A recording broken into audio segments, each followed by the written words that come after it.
Përshëndetje të nderuar miqtë e mi, ja ku po ritakohemi sërish me mua Tirona Lilin në kanalin Monitor TV për të sjellur pranë jush lajmet më të fundit. Ajo që në fakt më ka rënë në sy nga banorët e Big Brother VIP Kosovës është se kanë hyrë me energjinë dhe me dashurinë shumë të madhe ndaj Gjestit. Nga mënyra se si flasin për Gjestin, nga mënyra që Edi mundohet të tregoj atë afrimitetin që ka patur me Gjestin,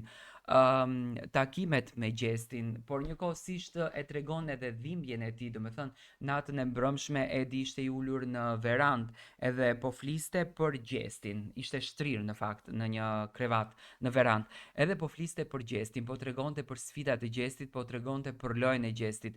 Duke që banorët kanë hyrë me një figurë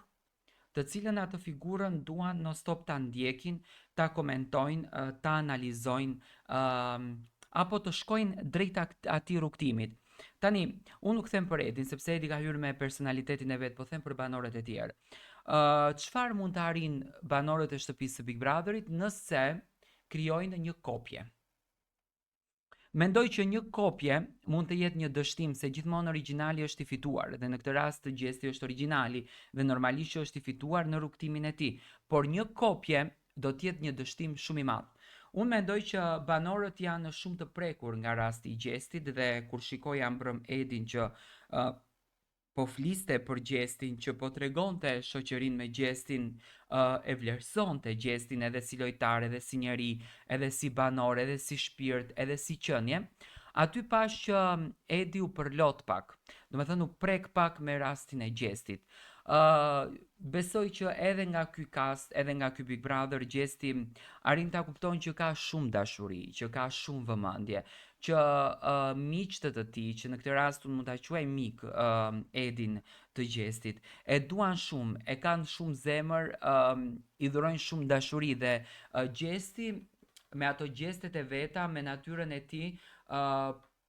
po e vërteton edhe tani me këtë Big Brother që ka qenë një fenomen dhe vazhdon të mbetet një fenomen nga fakti që banorët e tjerë duan që ta imitojnë dhe teksa duan që ta imitojnë, domethënë Gjesti është personalitet dhe është personazh shumë i rëndësishëm për të gjithë këta banorët. Unë mendoj që banorët brënda janë të mallëngjyer dhe në fakt duan të dinë edhe ato brënda se çfarë ndodhet me fatin e Gjestit dhe si do të marrin gjërat. Unë e di që Bonarti së bashku me të gjithë grupin 360 që janë duke korrur një sukses të jashtëzakonshëm në rrugtimin e tyre të artistëve ndaç me Yllin, ndaç me Gjestin, janë të padiskutueshëm. Mendoj që do të bëjnë gjëra të pamundshme që Gjestin do ta rikthejnë pjesë të platformave digjitale dhe Gjesti do të jetë pjesë e rrugtimit më të bukur në botë,